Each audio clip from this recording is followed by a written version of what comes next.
LC তো বেচতেছি আমরাই তো চলে 30 টাকা এলসি আনি পর্তা করি কেমন করে এলসি না ভাত শাক মধু শাক আমি বলাবেন এবার। আসসালামু আলাইকুম সুপ্রিয় দর্শক বন্ধুরা কিছুটা বাড়লো দেশি পেঁয়াজের দাম। আমরা রয়েছি পেঁয়াজের পাইকারি হাটে। এই হাট থেকে জানিয়ে দেবো আজকের বাজার দরে কেমন দাম রয়েছে পেঁয়াজের সর্বনিম্ন সর্বোচ্চ। সম্পূর্ণ ভিডিও জুড়ে কিন্তু আপনারা আমাদের সাথে থাকবেন। আমরা সরাসরি যারা ব্যবসায়ী রয়েছে তাদের সাথে কথা বলছি। দর্শক বন্ধুরা আমাদের সাথে রয়েছে আপনাদের এবং আমাদের সেই চেনা পরিচিত মুখ ব্যবসায়ী চাচা। আসসালামু আলাইকুম। ওয়ালাইকুম আসসালাম ওয়া রাহমাতুল্লাহি ওয়া বারাকাতুহু। কেমন আছেন চাচা? আছি কাকা, কোনরকম আছি। ব্যবসা বাণিজ্য কেমন চলছে আপনাদের? ব্যবসা কাকা লাল বাত্তি। হ্যাঁ। কৃষকদের কি অবস্থা এখন? কৃষকের তো আরো মরা কৃষক। হ্যাঁ। কত মন পেঁয়াজ কিনছেন আজকে? আজ আমি কিনেছি হলে 30 বস্তা। 30 বস্তা? হ্যাঁ। পেঁয়াজ গুলো কোথায় যাবে চাচা? এটা সৈয়দপুর যাবে। সৈয়দপুর কি রকম চাহিদা রয়েছে পাবনার পেঁয়াজের এখন? পাবনার পেঁয়াজের চাহিদা খুব একটা আজ নাই, খাইতেছি হলে খালি কম দামে পেঁয়াজ এলসি পেঁয়াজ। হ্যাঁ এলসি, আমরা এলসি বাংলাদেশে এলসি তখন কাঁদি কি ওই সুখসাগর পেঁয়াজ? এটা বাংলাদেশ ভারতের সুখসাগর। হ্যাঁ। বাঙালি একটা কথাই আছে না, মাংনা পেলে আল কাতরাও খায়। মাংনা পাততে আল এইও খাচ্ছে, এইটাই খাইতেছে। আচ্ছা, তো সব মিলিয়ে চাচা মিয়া বাজার কেমন রয়েছে? বাড়তি কমতি রয়েছে? এইটা ধরেন আগে হাটে ছিল হচ্ছে ধরেন 600 650, আজকে একটু বাজারে একটু বাড়তে। আজকে একটু বাড়তি? হ্যাঁ, এটা আজকে কিনেছি 800 টাকা।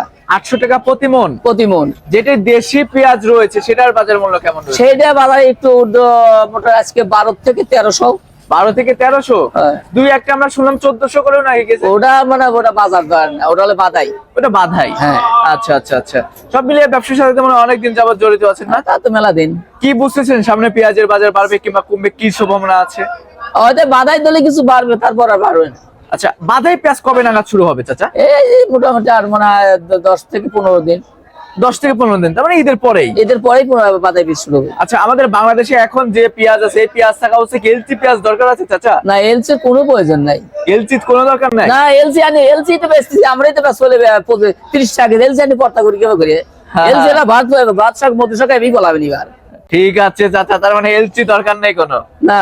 তো চাচা ভাইয়া তাহলে আজকে বাজার সর্বোচ্চ রয়েছে 1300 না? হ্যাঁ, সবচেয়ে 1300। আচ্ছা, তো ঠিক আছে, আপনাকে অসংখ্য ধন্যবাদ আমার সাথে সময় দেওয়ার জন্য। দর্শক বন্ধুরা আমরা সরাসরি ছিলাম ব্যবসায়ী কাকার সাথে আড়তে। দেখতে পাচ্ছেন পেঁয়াজ রয়েছে, প্রচুর পেঁয়াজ কিন্তু হাটে আমদানি রয়েছে। তো সব মিলিয়ে দর্শক বন্ধুরা আপনাদের জেলায় কেমন দাম রয়েছে কমেন্ট সেকশনে জানিয়ে দিবেন। কে কোথা থেকে আমার সাথে যুক্ত হচ্ছেন সেটা কমেন্টের মাধ্যমে জানিয়ে দিবেন। দর্শক আপনারা যদি কেউ চান তাহলে কিন্তু অবশ্যই আসতে পারেন। আমরা রয়েছি পাবনা জেলার ঐতিহ্যবাহী হাট বনগ্রাম মেয়াপুর হাটে। এই হাটটি প্রতি সপ্তাহে 2 দিন অনুষ্ঠিত হয়, প্রতি মঙ্গলবার এবং শনিবার। অনেক বড় সড়ো আকারে কিন্তু অনুষ্ঠিত হয়ে থাকে। দূর দূরান্ত থেকে কিন্তু ব্যবসায়ীরা আসে এই হাটে পেঁয়াজ কিনতে। তো দর্শক এতক্ষণ যারা আমাদের সাথে ছিলেন সকলকে অসংখ্য ধন্যবাদ জানাচ্ছি। সবাই ভালো থাকবেন, সুস্থ থাকবেন, অপরকে ভালো রাখার চেষ্টা করবেন। আল্লাহ হাফেজ।